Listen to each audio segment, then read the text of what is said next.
بسم اللہ الرحمن الرحیم۔ طلسم کدا، مصنف اسلم راہی M.A۔ چوتھا باب، صحرا نشین۔ بحیرہ مرمر کے کنارے دو بر اعظموں کے ساحل پر چھائے ہوئے شہر قسطنطنیہ، شہنشاہوں کے محل قصر بلاشرن کے پاس امیر المومنین ہارون الرشید کی طرف سے ایک وفد خیمہ زن ہوا۔ قسطنطنیہ پر اس وقت ملکہ آئرن حکومت کر رہی تھی۔ یہ چونکہ امیر المومنین کی باج گزار تھی، لہٰذا مسلمانوں کا یہ وفد ملکہ سے خراج کی رقم وصول کرنے آیا تھا۔ موسم اپنے عروج پر تھا اور یوں لگتا تھا کہ برفانی سردی زمین کے ذرے ذرے اور سمندری قطرے میں حلول کر گئی ہو۔ مسلمان وفد کے ارکان عشاء کی نماز کے بعد جب اپنے خیموں کے سامنے روشن کیے اور اس کے ارد بیٹھے آپس میں گفتگو کر رہے تھے کہ وہاں ایک معمر زدہ آگ کے گرد بیٹھے مسلمانوں سے مخاطب کر کے کہنے لگا، اے عظیم قوم کے فرزندوں، تمہارے وفد کا امیر کہاں ہے؟ مجھے اس سے ایک ضروری کام ہے۔ آگ کے گرد بیٹھے مسلمانوں میں سے ایک نوجوان نے بولتے ہوئے کہا، میں امیر ہوں، میرا نام خزیب بن مزروق ہے۔ اس اجنبی نصرانی نے کہا، میں قسطنطنیہ کی موجودہ ملکہ آئرن کے مرحوم شوہر کا بھائی ہوں، میرا نام پیٹروس ہے۔ کیا میں ایک اہم سلسلے میں آپ سے علیحدگی میں گفتگو کر سکوں گا؟ امیر وفد خزیب بن مزروق نے کہا، علیحدگی کی کوئی ضرورت نہیں، تم بیٹھ جاؤ اور میرے ان ساتھیوں کی موجودگی میں بلا جھجک کہو، یہ سب میرے بھائیوں جیسے ہیں، ان کا مجھ سے اور میرا ان سے کسی بات کسی امر کا کوئی راز نہیں، یہ سب میرے جانثار اور قابل اعتماد لوگ ہیں، تم بلا توقف کہو۔ ناچار پیٹروس وہاں پر بیٹھ گیا۔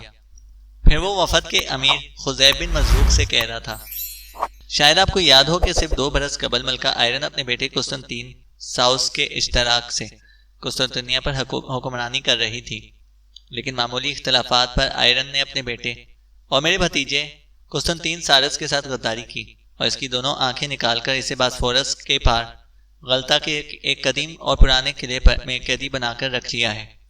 آئرن کی ایک بیٹی قسطنطین کی بہن اور میری ایک بھتیجی بھی ہے، اس کا نام تھیوڈورا ہے۔ اس بدقسمت لڑکی نے بھی بھائی کی طرفداری کی، جس کی پاداش میں آئرن نے اپنے بیٹے کے ساتھ اپنی بیٹی کو بھی اسی پرانے قلعے میں اسیر کر دیا۔ قسطنطنیہ کے عوام کو ابھی تک یہ خبر نہیں کہ قسطنطین کے ساتھ اس کی بہن بھی قید ہے اور اپنی ماں آئرن کے زیر عتاب ہے۔ خزیب بن مزروق نے پیٹروس کے رکنے پر بولتے ہوئے کہا، لیکن ان واقعات سے ہمارا کیا تعلق؟ پیٹروس نے منت کرنے کے انداز میں کہا، پہلے میری پوری گفتگو سن لیں، اس کے بعد انسانیت کے ناطے سے جو فیصلہ آپ کریں گے مجھے منظور ہوگا۔ میں نے ابھی اپنی بات ختم نہیں کی۔ میں کہہ رہا تھا، قسطنطنیہ کے عوام کو ابھی تک علم نہیں کہ میری بھتیجی تھیوڈورا نے بھائی کے ساتھ قید ہے، کیونکہ عوام کے سامنے آنے کے ہر اہم موقع پر آئرن اپنی بیٹی کو اور بیٹے کو قید سے نکال کر اپنے ساتھ رکھ لیتی ہے، تاکہ لوگوں پر یہی تاثر ہو کہ دونوں ماں بیٹی میں اتفاق ہے، اور یہ کہ غلطی قسطنطین کی ہی تھی۔ تھیوڈورا بھی اس حالت میں تھی کیونکہ اس طرح وہ اپنے بھائی کو دیکھ سکتی تھی اور اس کی خدمت بھی کر سکتی تھی، کیونکہ اسے اندھا کر دیا گیا تھا۔ اب چند روز ہوئے قسطنطین اپنی ماں کی لگائی ہوئی اس قید سے بھاگ آئی ہے۔ آئرن اپنی بیٹی تھیوڈورا کے در پہ ہو گئی اور اسے ختم کرانے کی کوششیں کرنے لگی، کیونکہ اس کے ارادوں میں تھیوڈورا سب سے بڑی رکاوٹ ہے۔ پیٹروس نے ذرا رک کر پھر کہا، ملکہ آئرن اپنے خزانچی نیسیفورس کی مکمل گرفت میں ہے، ملکہ کو جو مشورہ دیتا ہے اس پر وہ آنکھیں بند کر کے عمل کر لیتی ہے۔ قسطنطین اور تھیوڈورا کی اسیری اسی نیسیفورس کے کہنے پر عمل میں آئی ہے۔ میں نے قسطنطنیہ میں بہت کوشش کی کہ کسی کو اعتماد میں لے کر اپنی بھتیجی تھیوڈورا کو قید سے نکال کر کسی محفوظ جگہ پر پہنچاؤں، لیکن مجھے کامیابی نہ ہوئی، کیونکہ ایسا کام کرنے کو کوئی بھی آئرن کی دشمنی اور انتقام کا سامنا کرنے کو تیار نہیں۔ مجھے کئی ماہ سے مسلمانوں کے اس وفد کا انتظار تھا۔ کیا آپ مجھے اپنے وفد سے کوئی ایسا جوان مہیا کر سکتے ہیں جو میرے کہنے پر عمل کرے اور تھیوڈورا کو قید سے نکال کر محفوظ جگہ پر پہنچائے اور اس کے محافظ بن کر اس کے ساتھ رہے؟ اس کام میں اسے اس قدر معاوضہ دوں گا کہ اس کی آئندہ کی نسلیں تک آرام و سکون اور بے فکری کی زندگی بسر کریں گی۔ اس کے علاوہ میں آپ کے وفد کے ہر فرد کو 1000 دینار کی ادائیگی بھی کروں گا۔ مجھے امید ہے کہ آپ اس بات کو پس پش ڈال کر انسانیت کی فلاح و خدمت کی خاطر آپ ضرور میری مدد کریں گے۔ امیر وفد خزیب بن مزروق آگ پر ہاتھ پھیلائے اور گردن جھکائے کچھ دیر تک کچھ سوچتے رہے۔ پھر پیٹروس کی طرف غور سے دیکھتے ہوئے انہوں نے کہا، میں تمہارا کام ضرور کروں گا، لیکن اس کے لیے میری ایک شرط ہے۔ پیٹروس نے خوشی اور اطمینان کا اظہار کرتے ہوئے کہا، آپ کہیں، مجھے آپ کی ہر شرط منظور ہوگی۔ خزیب بن مزروق نے کہا، ہمارے ساتھ ایک ایسا جوان بھیجا گیا ہے جسے ہم نے یہاں قسطنطنیہ میں ہی چھوڑ کر جانا ہے، تاکہ وہ یہاں رہ کر قسطنطنیہ کے حکمرانوں پر نگاہ رکھے اور مسلمانوں کے خلاف ان کے عزائم سے اپنی حکومت کو آگاہ رکھے۔ وہ جوان صرف اسی غرض سے ہمارے ساتھ آیا ہے۔ اگر وہ اس غرض سے نہ آیا ہوتا تو یقیناً میری جگہ وہ اس وفد کا امیر ہوتا۔ وہ بغداد کے مدرسۃ الحربیہ کا استاد ہے۔ اس کا نام سریر بن مسلم ہے۔ یہ جوان اس لیے یہاں رہ کر کام کرے گا کہ ماضی میں اکثر قسطنطنیہ کی حکومت ہمارے علاقوں پر دعوے کرتی رہی ہے، گو کہ ان جنگوں میں انہیں شکست کا سامنا کرنا پڑا، اور ہمارے موجودہ خلیفہ بھی انہیں ایک بار عبرتناک شکست دے چکے ہیں۔ پھر بھی کسی بروقت کارروائی کے لیے سریر بن مسلم کو یہاں رہنے کے لیے منتخب کیا گیا ہے۔ تم وعدہ کرو اس کے ہر کام میں تم اس کی مدد کرو گے۔ یاد رکھو، اگر تم نے ایفائے عہد نہ کیا تو تم کہیں بھی چلے جاؤ، ہم سائے کی طرح تمہارا تعاقب کر کے تم سے انتقام لیں گے۔ یاد رکھو، قسطنطنیہ میں ہمارے اور لوگ بھی ہیں جن کے ذریعے سے سریر بن مسلم اپنے پیغامات بغداد روانہ کریں گے، وہ بھی تم پر نگاہ رکھیں گے۔ پیٹروس نے بڑی انکساری اور عجز میں کہا، میں آپ لوگوں کے اعتماد کو دھوکہ نہ دوں گا، آپ مجھ پر بھروسہ رکھ کر میرے ساتھ عہد کریں، میں ہر طرح سے سریر بن مسلم کی مدد کروں گا۔ میرا مرحوم بھائی جو قسطنطنیہ کا بادشاہ تھا، تو اس نے خزانے کا ایک خاصا بڑا حصہ میرے حوالے کر دیا تھا، اس لحاظ سے میں سریر کو کسی بھی قسم کی کمی کا احساس نہ ہونے دوں گا۔ ان جوانوں میں سے کون سریر بن مسلم ہے؟ خزیب بن مزروق نے کہا، وہ ان جوانوں میں سے نہیں، وہ اندر خیمے میں ہے اور اس آدمی سے گفتگو کر رہا ہے جو قسطنطنیہ سے اکٹھی کی ہوئی اس کی اطلاعات بغداد پہنچانے کا انتظام کیا کرے گا۔ یہاں پہلے بھی ہمارا ایک آدمی تھا جس پر ایک بلغاری ہن کو شک ہوا اور اس نے اسے دھوکے سے قتل کر دیا۔ سریر بن مسلم یہاں رہ کر اس بلغاری ہن سے انتقام بھی لے گا۔ پیٹروس نے پوچھا، کیا سریر بن مسلم خوب طاقتور ہے اور جنگ آزمودہ ہے، اور وہ یہاں رہ کر خوفناک اور خوخوار تیغزنوں کا مقابلہ کر سکے گا؟ خزیب بن مزروق نے فخریہ لہجے میں کہا، تم جب اسے دیکھو گے تو خود ہی اس کی تعریف کرو گے۔ وہ پتھر کی طرح دیوار کی طرح سنگین اور فولادی چٹانوں کی طرح سخت ہے۔ وہ اپنے عدد پر جب حملہ آور ہوتا ہے تو عذاب بن کر برستا ہے اور آتش فشاں کے دہانے کی طرح پھٹ پڑتا ہے۔ وہ اپنے حملوں سے تقدیر کے لبوں کو متحرک اور حیات کو مرتعش کر دیتا ہے۔ پیٹروس نے بڑی بےتابی و بے چینی سے اظہار کرتے ہوئے کہا، آپ اس کی تعریف ہی کرتے رہیں گے یا مجھے اس سے ملائیں گے بھی؟ یقیناً وہ جوان طوفان ہی ہوگا جس کی آپ اس قدر تعریف کر رہے ہیں۔ خزیب نے اپنے ساتھی کو مخاطب کر کے کہا، دونوں کو باہر بلا لو۔ تھوڑی دیر بعد خیمے کے اندر سے ایک نہایت وجیح، دراز قد اور گٹھے ہوئے مضبوط جسم کا جوان نکلا۔ اس کے ساتھ ایک ادھیڑ عمر کا آدمی بھی تھا۔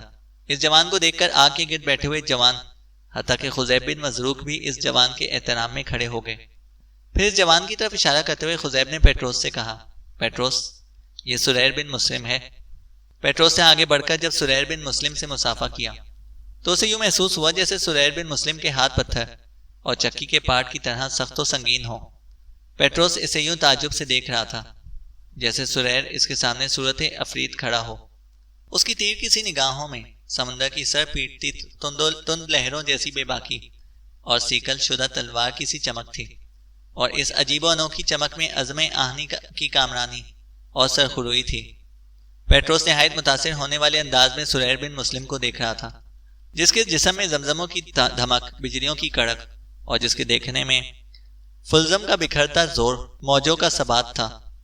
پیٹروس کی نگاہیں کپڑوں کے اندر ابھری ہوئی اس کی بازوں کی کڑی پر جم کر رہ گئیں۔ وہ یوں محسوس کر رہا تھا جیسے قدرت نے سریر بن مسلم کو اپنے دشمن پر فتح حاصل کرنے کو ہی پیدا کیا ہو۔ چند لمحوں تک پیٹروس اس آتش و آہن بدو کو اسی طرح دیکھتا رہا، پھر اس نے سنبھلتے ہوئے کہا، قسم یسوع مسیح کی، تم سے مل کر یوں لگا ہے جیسے میں سیمسن اور ہرکولیس کے مجسمے کے سامنے کھڑا ہوں۔ اگر اپنے عمل و فعل میں بھی تم اپنی شخصیت جیسے ہو تو میری خوش قسمتی ہوگی۔ سریر بن مسلم کے کہنے پر سب آگ کے گرد بیٹھ گئے۔ پھر سریر کو مخاطب کرتے ہوئے خزیب نے کہا، اسے ساری گفتگو سے آگاہ کر دیا جو پیٹروس کی اس کے ساتھ ہوئی تھی۔ سریر بن مسلم نے پیٹروس کی طرف دیکھتے ہوئے کہا، میں تمہاری مدد کرنے کو تیار ہوں، اور اس کے عوض میں تم یہاں میری رہائش اور دیگر مراعات کا بندوبست کرو گے۔ میں تمہاری بھتیجی تھیوڈورا کو قید سے نکال لوں گا، لیکن مجھے کب تک اس کے محافظوں کے طور پر اس کے ساتھ ہی رہنا ہوگا۔ پیٹروس نے کہا، جب تک حالات درست نہیں ہو جاتے، لیکن اس سے پہلے تمہیں ایک آزمائش اور امتحان سے گزرنا ہوگا۔ سریر بن مسلم نے تعجب سے پوچھا، کیسی آزمائش؟ پیٹروس نے کہا، میں بتا چکا ہوں کہ اہم تقریبات میں ملکہ آئرن اپنی بیٹی تھیوڈورا کو قید سے نکال کر اپنے ساتھ ہی رکھتی ہے، تاکہ لوگوں کو یہ احساس رہے کہ دونوں ماں بیٹی میں اتحاد و یگانگت ہے۔ پیٹروس غور سے سریر بن مسلم کی طرف دیکھتے ہوئے کہتا رہا، قسطنطنیہ شہر میں ایک کھلا اور وسیع میدان ہے جس کا نام ہپوڈرم ہے۔ اس میدان میں شہر کی تفریح و دلچسپی اور تیغزنوں کو اپنی جنگی ممارست آزمانے کے لیے ہر ہفتے مقابلے کی دعوت دی جاتی ہے۔ اس میدان کے 2 بڑے دروازے ہیں، باب العاج اور ایک دوسرا دروازہ بھی ہے۔ ان مقابلوں میں حصہ لینے والے باب العاج سے داخل ہوتے ہیں اور مقابلوں میں مارے جاتے ہیں۔ ان کی لاشیں باب الموت سے باہر نکال دی جاتی ہیں، جبکہ ملکہ آئرن بھی یہ مقابلے دیکھنے آتی ہے اور تھیوڈورا کو بھی قید سے نکال کر لاتی ہے۔ تم بھی ان مقابلوں میں حصہ لو۔ میں تھیوڈورا سے تمہارے متعلق تفصیلی گفتگو کر لوں گا، کیونکہ ان مقابلوں کے دوران کم از کم مجھے اس سے بات چیت کی اجازت ہوتی ہے، اس لیے کہ آئرن کو بھی مجھ پر بھروسہ اور اعتماد ہے اور وہ جانتی ہے کہ میں اسے دھوکہ نہ دوں گا۔ ان مقابلوں کے دوران ہی تھیوڈورا تمہیں دیکھ بھی لے گی، اور جب رہا کرانے کے لیے اسے جاؤ گے تو وہ تمہیں پہچان کر تمہارے ساتھ ہو لے گی۔ اگر اس نے تمہیں دور سے دیکھا نہ ہو تو وہ ہرگز تمہارے ساتھ جانے پر آمادہ نہ ہوگی۔ ان مقابلوں میں ہر ماہر حرب آزما حصہ لیتے ہیں، جن میں سے اکثر مارے جاتے ہیں اور باب الموت سے نکال کر انہیں دفن کر دیا جاتا ہے۔ کیا تم بھی ان مقابلوں میں حصہ لے سکو گے؟ سریر بن مسلم نے کہا، سنو پیٹروس، ثبات تو صرف اللہ کی ذات ہے، پھر بھی میں تمہیں یقین دلاتا ہوں کہ ان مقابلوں میں حصہ لیتے ہوئے میں کسی قسم کی کوتاہی نہیں کروں گا۔ اگر اس میدان میں میری موت میری منتظر ہے تو کوئی اسے ٹال نہیں سکتا، بصورت دیگر میں وہاں سے کامیاب و فوزمند ہو کر نکلوں گا۔ پیٹروس نے کہا، تو پھر سنو، باسفورس کے اس پار خشکی کے 2 گوشے ہیں، آگے بڑھے ہوئے ہیں، انہیں باسفورس ہی کی ایک شاخ جدا کرتی ہے۔ شاخ زیادہ چوڑی نہیں، کوئی 4-5 میل اندر کی طرف چلی گئی ہے۔ یہ شاخ زری کہلاتی ہے۔ اس کے انتہائی گوشے پر شمالی جانب 2 دریا آ کر باسفورس سے ملتے ہیں۔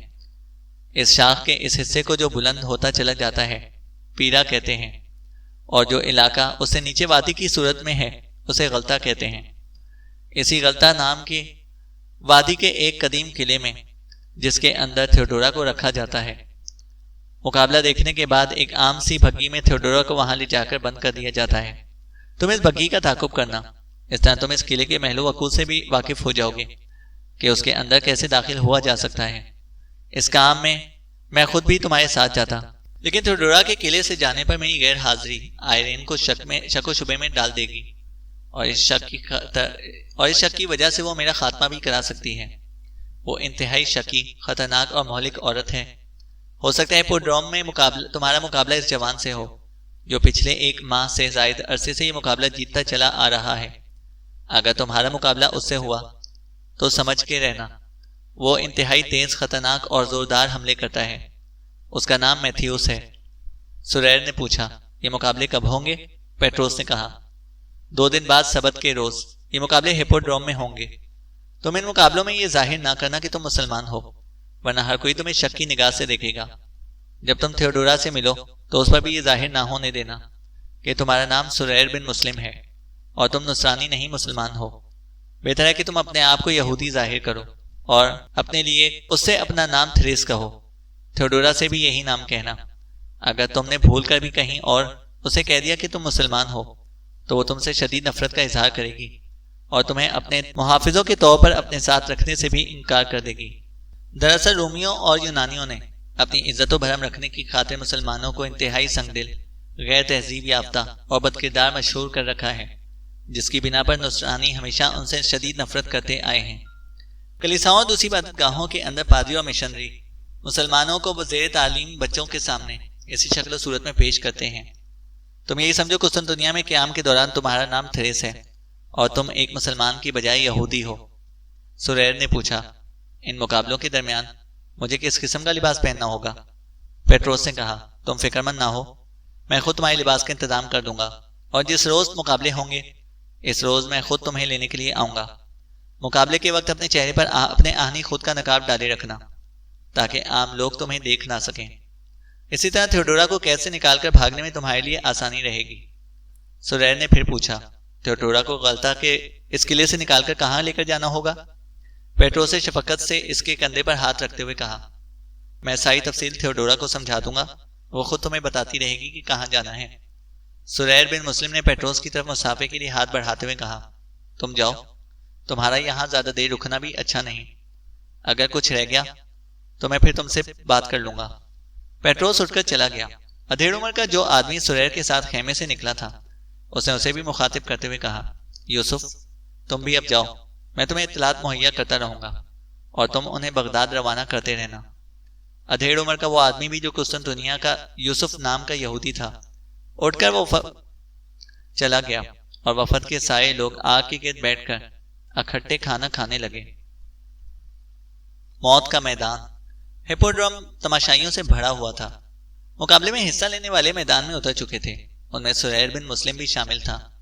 اس نے اپنے جسم پر اور سر پر چمکتا ہوا خود پہنا ہوا تھا، جس کا آہنی نقاب اس نے اپنے چہرے پر ڈال رکھا تھا، جس کی وجہ سے وہ پہچانا نہ جا سکتا تھا۔ سریر بن مسلم کے وفد کے دوسرے ساتھی خزیب بن مزروق کی سرکردگی میں ملکہ سے خراج وصول کر کے واپس جا چکے تھے۔ مقابلے میں شروع کرانے کے لیے اب ملکہ آئرین اور اس کی بیٹی تھیوڈورا کا انتظار ہو رہا تھا۔ تھوڑی دیر بعد میدان کے اندر 3 بھگیاں آ کر رکیں، ان میں سے ایک میں ملکہ آئرین اور اس کی بیٹی تھیوڈورا نکلی، دوسری میں سے قسطنطنیہ کا اسقف اعظم اور تیسری میں سے ان کا خزانچی نصیف فورس اترا۔ سب اپنی اپنی مخصوص نشستوں پر جا کر بیٹھ گئے اور خدام انہیں ریحان کی شاخوں کے پتوں سے ہوا دینے لگے۔ گو کہ سرما اپنے عروج پر تھا، پھر بھی ریحان کی خوشبودار ہوا دینے کی رسم جاری تھی۔ ملکہ آئرین ادھیڑ عمر کی عورت تھی، جوانی ڈھل چکی تھی، تاہم چہرے پر ابھی بھی تازگی باقی تھی۔ تھیوڈورا ابھی 9 عمر تھی، وہ اپنی نشست پر خاموش و سنجیدہ تھی، اس کے باوجود اپنے چہرے کی معصومیت اور خوبصورتی میں مہکتے گلاب کی شاخ خوشیوں کی طرح، نغموں اور مسرتوں سے بھرپور رنگوں کے طوفان کی طرح پرکشش دکھائی دے رہی تھی۔ وہ اتنی ہی حسین تھی کہ لگتا تھا کہ اس کا حسن سیلاب کی طرح بہہ نکلے گا۔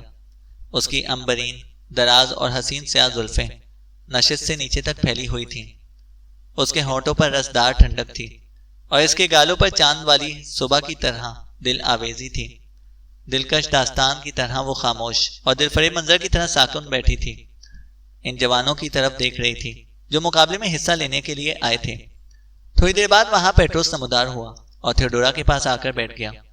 آئرین نے ایک خوشکن نگاہ، مسکراتی ہوئی نگاہ اس پر ڈالی، پھر اس نے مقابلہ شروع کرنے کا اشارہ کر دیا۔ مقابلے میں حصہ لینے والے جنگ آزماؤں کو 4 گروہ بنائے گئے تھے۔ پہلے ان کے مقابلے ہوئے، جس کے نتیجے میں 4 تیغ زن ابھر کر سامنے آئے۔ ان 4 میں سے ایک سربی، 2 یونانی اور تیسرا ایک بلغاری ہن تھا۔ یہ وہی جوان تھا جس کا نام میتھیوس تھا اور پچھلے سال سے زائد مدت سے وہ یہ مقابلے جیت رہا تھا۔ جب گروہی مقابلوں میں مرنے والوں کی لاشیں اور زخمیوں کو باہر لے کر جایا گیا اور میدان کو خالی کیا گیا تو ان 4 کا آپس میں مقابلہ ہوا۔ ایک یونانی کا سریر بن مسلم سے مقابلہ ہوا اور دوسرے کا میتھیوس سے مقابلہ ہوا۔ سریر نے جلدی اپنے مد مقابل پر قابو پا کر اسے اپنی شکست تسلیم کرنے پر مجبور کر دیا۔ دوسری طرف میتھیوس بھی اپنے مد مقابل کو زیر کر چکا تھا۔ میتھیوس سے مقابلہ کرنے کے بعد لاش اٹھا کر خدام میدان سے باہر لے گئے، جبکہ سریر سے ہارنے والا خود چل کر باہر چلا گیا۔ قسطنطنیہ کے تماشائی حیران تھے، ان کے لیے یہ پہلا موقع تھا کہ کسی نے کسی کو زخمی کیے بغیر ہی مقابلہ جیت لیا تھا۔ مقابلے کے لیے میدان میں اب سریر اور میتھیوس کو آمنے سامنے لایا گیا۔ میتھیوس نے اپنے خود کا نقاب اٹھا کر اپنا چہرہ سریر کو دکھاتے ہوئے کہا، میرا نام میتھیوس ہے، تم اپنے چہرے سے اپنا نقاب اٹھا کر مجھے نہ دکھاؤ گے کہ تم کون ہو؟ سریر نے کہا، میرا پوشیدہ رہنا ہی بہتر ہے، ویسے میں یہودی ہوں اور میرا نام تھریس ہے۔ میتھیوس نے تعجب اور حیرت سے کہا، میں نے کبھی کسی یہودی کو مقابلے میں کے میدان میں اترتے ہوئے نہیں دیکھا، تم ہی اس کی ابتدا کر رہے ہو۔ سریر نے کہا، کبھی کبھی کسی انہونی کی خاطر بھی حالات پلٹا کھا جاتے ہیں اور میری ابتدا تمہاری انتہا کو جنم دے گی۔ میتھیوس نے کہا، ناممکن، بڑے بڑے شیر دل جوان مجھ سے مقابلے کے لیے میدان میں اترے اور میرے سامنے ان کی لاشیں موت کے اس میدان سے باہر جاتی ہوئی دکھائی دیں۔ سریر بن مسلم نے میتھیوس کی باتوں کا کوئی جواب نہ دیا۔ اتنی دیر میں دونوں کا مقابلہ بھی شروع ہو گیا۔ ابتدا میں دونوں ہی ایک دوسرے پر دیکھ بھال کر وار کرتے رہے۔ لیکن جلد ہی سریر نے اپنے آپ کو بدل ڈالا۔ وہ کھولتے ہوئے لاوے کی شکل اختیار کر گیا اور کسی جنگی عقاب کی طرح میتھیوس پر وار کرنے لگا۔ میتھیوس بھی اپنی پوری خونخواری اور درندگی سے اور آتش مزاجی اور تمرد پر اتر گیا تھا۔ وہ بہت جلد سریر بن مسلم پر قابو پا لینا چاہتا تھا، لیکن اسے بری طرح ناکامی ہو رہی تھی۔ اس کے سامنے سریر بن مسلم کا جبر بڑھتا جا رہا تھا۔ خود کے سوراخوں میں سے نظر آنے والی اس کی آنکھوں سے اندازہ لگایا جا سکتا تھا کہ اس کے چہرے کی سنگینی قاتل و جلاد جیسی شکل اختیار کرتی جا رہی ہے۔ سریر بن مسلم اب لمحہ بلمحہ میتھیوس کی موت کا عذاب بنتا جا رہا تھا۔ میتھیوس کی سرمستی خستگی اور بے چینی میں تبدیل ہوتی جا رہی تھی۔ اچانک میتھیوس کو چکما دے کر سریر نے اپنی تلوار اس کے دائیں شانے میں گرا دی۔ میتھیوس کا شانہ تھوڑا سا زخمی ہو گیا۔ اس کی تلوار ذرا سی جھک گئی۔ سریر نے اس موقع سے پورا فائدہ اٹھایا اور لگاتار اس کی ڈھال کی تیز ضربیں اس کے شانوں اور بازوؤں پر لگانی شروع کر دی۔ میتھیوس کے ہاتھ سے اس کی تلوار اور ڈھال چھوٹ گئی اور وہ دم بخود سا ہو کر زمین پر گر گیا۔ میتھیوس کو چھوڑ کر سریر جب پیچھے ہٹنے لگا تو میتھیوس نے اسے مخاطب کرتے ہوئے پوچھا، تم یہ مقابلہ جیت چکے ہو، کیا اس میدان کی رسم کے مطابق تم ایک فاتح کی حیثیت سے میرا کام تمام نہ کرو گے؟ سریر نے نرمی اور ہمدردی سے کہا، میں نے تمہیں معاف کیا، میں اس میدان میں عارضی طور پر داخل ہوا تھا، جاؤ اس میدان سے نکل جاؤ، ان مقابلوں میں حصہ لینا ترک کر دو اور کسی اور طرح سے اپنی روزی کے لیے کوشش و کاوش کرو۔ سریر جب مڑا تو میتھیوس ایک دم حرکت میں آیا، اپنی تلوار اور ڈھال سنبھالی اور اٹھ کر سریر پر حملہ کر دیا۔ شاید اس طرح سے وہ اپنی ناکامی کو کامیابی میں بدلنا چاہتا تھا، لیکن یہ میتھیوس کی غلطی اور بھول تھی۔ سریر اس کے اس عیارانہ اقدام سے غافل نہ تھا۔ وہ اس انداز میں پلٹا اور عیار میتھیوس کا وار اس نے اپنی ڈھال پر روک دیا۔ پھر کوئی بدو یا صحرا نشین نہ رہا، وہ وحشی اور خونخوار ہو گیا تھا۔ پلٹ کر وہ میتھیوس پر یوں حملہ آور ہونے لگا کہ گویا وہ تقدیر کے پاؤں کاٹ دینے کا عزم کر چکا ہو۔ اب اس کا ہر وار خواہش و قوت سے لبریز اور غصے و حرارت سے بھرا ہوا تھا۔ سریر کی حالت ایسی تھی کہ جیسے چڑیوں کا شور سن کر کوئی شاہین جاگ گیا ہو۔ اس کے حملوں کے سامنے میتھیوس کی حالت کشتی کے اس ملہ جیسی ہو گئی تھی جس کی کشتی ڈوب کر ریزہ ریزہ ہو گئی ہو۔ یقیناً سریر نے چٹانوں کا سا انداز اپنایا۔ قضا کا وار بن کر میتھیوس کو وہ آگے بھگانے لگا۔ پھر اپنی تلوار کو ہلکا سا خم دے کر اس نے ایک انتہائی مہلک وار میتھیوس کی تلوار پر پڑا اور اس کی تلوار کٹ کر دو ٹکڑے ہو گئی۔ میتھیوس نے ہاتھ میں پکڑا ہوا کٹی تلوار کا ٹکڑا پھینک دیا اور آپ زمین پر لیٹتے ہوئے کہا، میں نے تمہارے ساتھ دھوکہ کیا، تم نے میرے ساتھ اچھا سلوک کیا تھا جو ایک اچھا اور نیک دل فاتح مفتوح کے ساتھ اور غالب مغلوب کے ساتھ کرتا ہے، پر میں نے ہی ریاکاری کی، میں تمہارے ہاتھوں مرنا پسند کروں گا۔ سریر پیچھے ہٹتا ہوا بولا، جاؤ، میں نے ایک بار پھر تمہیں معاف کیا۔ میتھیوس اٹھا، اپنی شکست اس نے تسلیم کر لی اور میدان سے باہر نکل گیا۔ تھوڑی دیر تک میدان میں دو کارندے نمودار ہوئے اور اپنے ساتھ لے جا کر انہوں نے ملکہ آئرین کے سامنے سریر کو کھڑا کر دیا۔ تھیوڈورا بڑی بےتابی سے سریر کی طرف دیکھ رہی تھی۔ شاید پیٹرو سارے لائحہ عمل سے اسے آگاہ کر چکا تھا۔ آسمان پر گہرے بادل چھائے ہوئے تھے اور اس کا بھی امکان تھا کہ بارش ہو جائے۔ ملکہ آئرین نے بڑی نرمی اور ہمدردی سے سریر کو مخاطب کرتے ہوئے کہا، اے نوجوان، اپنے چہرے سے اپنے خود کا نقاب ہٹا تاکہ میں دیکھوں کہ آج کا مقابلہ جیتنے والا کون ہے۔ سریر نے فوراً اپنے چہرے سے اپنے خود کا نقاب ہٹا دیا۔ تھیوڈورا نے بڑی بے چینی اور بڑے شوق سے اس کی طرف دیکھا۔ سریر نے پھر خود کا نقاب اپنے چہرے پر گرا لیا۔ آئرین نے اپنے قریب بیٹھے اپنی سلطنت کے خزانچی نیسیفورس کی طرف معنی خیز نگاہوں سے دیکھا اور جواب میں اپنی جگہ سے اٹھ کر اس نے سریر کو نقدی کی ایک تھیلی پیش کرتے ہوئے کہا، یہ رقم اس میدان میں تمہاری کامیابی کا صلہ ہے۔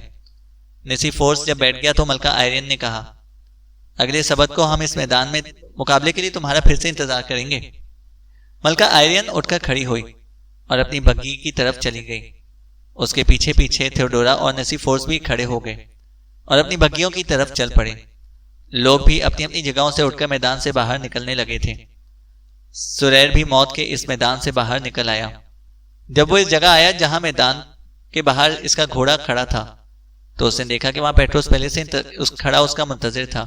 سریر نے اب چونکہ اپنے سر سے خود اتار کر اپنے جنگی لباس کے اوپر عبا پہن لی تھی، اس لیے کوئی اسے پہچان نہ رہا تھا کہ یہ جوان وہی ہے جس نے مقابلہ جیتا ہے۔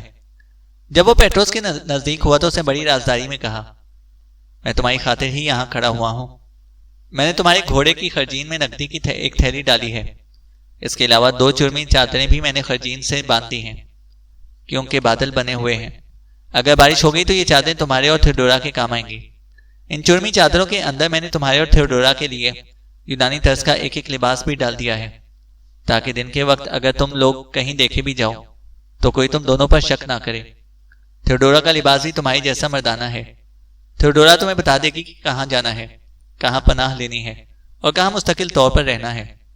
پیٹروس نے اور زیادہ رازداری اختیار کرتے ہوئے کہا، اپنا نام یاد رکھنا، تمہارا نام اب تھریس ہے، اور سنو، تھیوڈورا کی شاہی بھگی آئرین کے ساتھ یہاں سے محل کی طرف جائے گی، پھر وہاں سے اسے ایک عام بھگی میں سوار کیا جائے گا، اور وہ بھگی قریب کے چوک سینٹ لارنس کے گرجے اور شاہراہ اوسط کے پاس سے ہوتی ہوئی پرانے محل کی طرف جائے گی۔ وہاں ایک کشتی پہلے سے تیار کھڑی ہوگی، اس کشتی کے ذریعے وہ وادی غلطہ کے اس پرانے اور بوسیدہ قلعے میں پہنچا دیا جائے گا۔ یہ قلعہ بالکل سمندر کے کنارے ہے۔ جب تھیوڈورا کو کشتی میں بٹھایا جائے گا تو تم بھی وہاں سے کوئی کشتی کرائے پر لے لینا، کیونکہ وہاں بہت کشتیاں ہر وقت کھڑی رہتی ہیں۔ اس کشتی سے تم بھی پار کو چلے جانا اور قلعے کا جائزہ لے کر وہیں رہنا، کیونکہ اس وقت تک شام ہو چکی ہوگی، تو مناسب وقت دیکھ کر تم اپنے کام کی ابتدا کر دینا۔ اب ذرا فاصلہ رکھ کر میرے پیچھے آؤ، یہاں زیادہ دیر کھڑے رہنا بھی مناسب نہیں ہے۔ یہاں سے تھوڑی ہی دور آگسٹس چوک ہے، وہاں کھڑے ہوتے ہیں، جب بگی وہاں سے گزرے گی تو تم اس کے تعاقب میں لگ جانا۔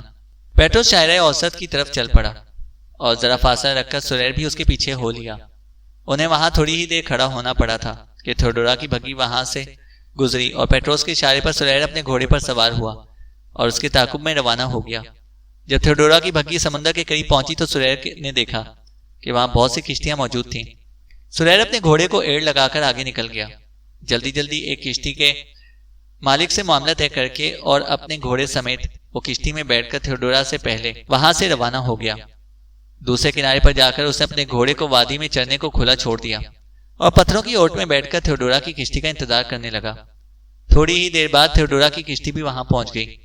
مسلح محافظوں نے اسے کشتی سے اتارا، پھر اپنے کڑے پہرے میں وہ اسے قریب ہی وادی غلطہ کے پرانے قلعے میں لے گئے۔ تھوڑی دیر بعد سریر بھی وہاں سے اٹھا۔ اپنے گھوڑے پر سوار ہو کر اس نے ایک بار اس قدیم قلعے کے گرد چکر لگایا، پھر وہ غلطہ کے بازار میں چلا گیا۔ وہاں سے اس نے چند کمندیں خریدیں اور وقت گزارنے کی خاطر وہ ایک سرائے میں داخل ہو گیا۔ چینل کو سبسکرائب کریں اور بیل آئیکن کو پریس کریں تاکہ ہماری ہر اپڈیٹ آپ کو بر وقت مل سکے۔